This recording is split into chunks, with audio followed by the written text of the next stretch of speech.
Good morning guys, nandito tayo sa Bicotan Market. Ayan. Namimili tayo guys sa madaling araw. 3:30 in the morning. Nandito tayo sa Bicotan guys. Naghanap tayo ng paninda natin. Okay, 2 kilo mo ako dyan. Ayun, mga tinda dito. Puro ano guys. At saka mas maganda mamili ng madaling araw guys dahil presyo yung isda nila. Mandang size. Tuwalo siguro yung size. Tulingan, 180 yung kilo. Ganyan.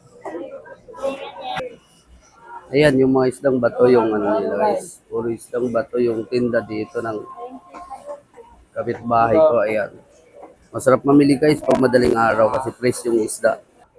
Dito tayo sa gulayan guys. Ayan. Pero pag madaling araw tayo, 3:30 in the morning, dito tayo sa Bicotan Market guys.